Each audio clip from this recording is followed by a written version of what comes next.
Tro dwytha ar y lle mi welson ni Iwan a Kara yn paratoi teithiau Jailbreak eu hunain. Camp fydd y gofyn iddyn nhw gyrraedd mor bell a phosib o brifysgol Caerdydd a dod yn ôl mewn 52 awr, heb wario pres eu hunan. Heddiw, mae'r diwrnod mawr wedi cyrraedd. Mae tîm Kara yn cynnwys ein dyn camera ni, ac mwyn cadw asreola'r gystadleuaeth, myfyriwr Tom Nihan o criceth. Sgyn ti plan o gwbl? Mae da fi rhyw fath o plan. Fi'n meddwl dylen ni geisio mynd i Paris. Gyn ti Eurotunnel, gyn ti gwch. Cwch. Allen ni'n mynd mewn car rhywun arall. Ie. Jyst fydda yn cefn canro am ddim, illa? Ie. A gynnau sleeping bag. Chydig carbod o yma. So gofyn bod ni'n gorau cysgu'n rough. Ie, fi'n teimlo'n really positif am y peth. O'n i'n really nervous bod yn mynd i bod yn fel really diflas heb ddim wmff. O'n i'n disgwyl nid o fo bogyn, ond mae'n o well o fonas. Yn ymuno ag Iwan yn ei dîm o, mae'n dyn camera arall ni. Ond mae yna broblem efo'r trydydd aelod. Literally, nath person oedd fod yn ei dwy, nath o'n just dropio allan, fel o'n i'n barod i fynd ar y tren lawr i Caerdydd. Wedyn nes i just mynd i rŵm Connor, oedd o'n wrth i'n bita bod noodle. O'n i dda, Connor, do you want to do this for me? Yeah, go on in. Wedyn, Connor mynd byw o fi, just headcase gwirion o Devon. Mae Caerdydd Connor yn dod â passport fo efo heddi yma. Wedyn, da ni'n cael pas yn ôl fi hi i Bath. Wedyn gen ni 8 awr y gap rhwng Bath wedyn, da ni eisiau mynd i Portsmouth. Wedyn mae'na ferry mynd drysodd i bwrol am Ffrainc. Cyn gadael brief gan y trefnwyr fel bod pawb yn dall y rheola. Wedyn... 5, 4, 3, 2, 1.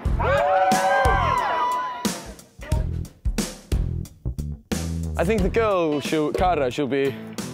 Fydd eitha really up for it am a few hours. Yeah. A wedyn... After they're both proper aggro. Yeah. Mae left tîm Iwan yn hwyr, felly amser am beint sydyn. Iechyd da. Iechyd da. Yn dilyn ei drip i Radio Cymru, mae Iwan wedi casglu 96 o bunnoedd am berfformio. Ond hefyd mae wedi blagio dros 15 pint yng Ngwobra Selar yr wythnos ganlynol. Pan fydden nhw'n desbret, mae'r arian yma ar gael i wario ar deithio. Mae'n mwy debygol o reid pres i chdi achos ti'n ogar a ti'n good looking. Ond ti'n edrych fel bod ti angen Fi'n edrych fel bod fi... Ond mae gan Kara syniad cyn y gêm rygbi fawr yn ystod ddifchons. Plan yw, ni'n mynd i ffeindio stencil, flag Ffrainc, a stencil y ddraig goch. Future planning ar gyfer chartio pobl i roi face paints mlaen ym Mharis neu mewn Paris? Ym Mharis. Fi newydd ffeindio allan o Twitter bod grŵp arall, os yn gwybod pa grŵp yw ond maen nhw wedi cael flights i Paris and ddim o Cardiff Airport, a fi mor fuming. Fi mor fuming. So fi'n mynd i roi ring i Stansted Bristol Airport nawr i weld os maen nhw'n gallu rhoi flight i ni hefyd. Ond mae Kara wedi cael dros fis i feddwl a trefnu hynny. Mae Krishno yn cariad anwyl Connor a mynd â ni i Bristol, dwi'n meddwl. So, y plan oedd i dropio off yn Bath a trio mynd i Portsmouth fyna, ond dwi'n da ni mynd i Bristol Airport a trio bicio pobl fatha'r airline companies os gennyn nhw fatha flight sy'n mynd rili rhad ac eich gobeithio gymryd am ddim. Ond dwi'n gynnu chance da. We already met today, this morning. Yeah, they wouldn't tell me who he is. Obviously, dwi'n chwilio convict, dwi'n eisiau cael fy carcharu cyn mynd allan o Caerdydd. No, I don't. I was never born. I'm a fragment of imagination. Bid in 789. Mae Connor newid biso o'n boto. Mae'n newid biso i hyn. I've got your piece in my hand. It smells of bacon. Tra mae'r hogiau'n piso i hynna'n ar y ffordd i faes awyr Bryste, mae Kara a Tom dal yn sownd yng Nghaerdydd, ond mae hi'n barod i swnio'n ar staff yr orsaf drenau. Hopefully we could go maybe to London or somewhere similar. Well, we are... Where you want Dover, ideally. Paddington would be more useful. Yeah, ideally. Portsmouth would be awesome. We use you on the 13th. You're a good man. Should we have a selfie? Ie, so da ni'n mynd i fewn i'r airport swan, ia. Bysydd wedi croesi yn din. A gobeithio gawn ni flight am ddim. A we. Has anyone got any change? Excuse me, has anyone got any spare euros?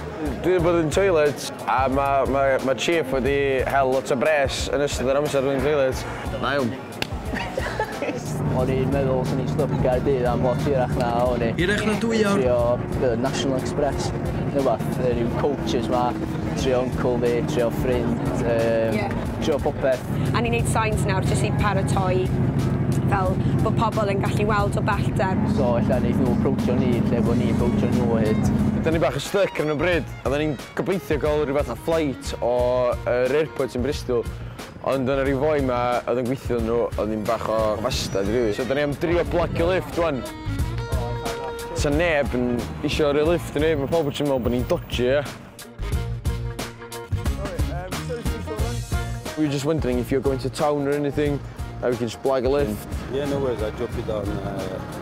That's brilliant, mate. Thank you very much. Mae'r dyn Caerdydd yma wedi cynnig rhai lift ni i canol Bristol. Nes i'n hyd yn oed disgrifio fawr o beth o'n i'n neud fo, ac oedd chwarae teg, mae angen mwy o bobl fel y dyn yma yn y byd. Ar ôl 5 awr mae'r hogia dal yn Bryste, ond mae'r tîm arall ar ei ffordd i Portsmouth. Nes ymlaen, mae'r tîm yn anelu am yr un lle, ond a fydd eu llinella nhw'n croesi.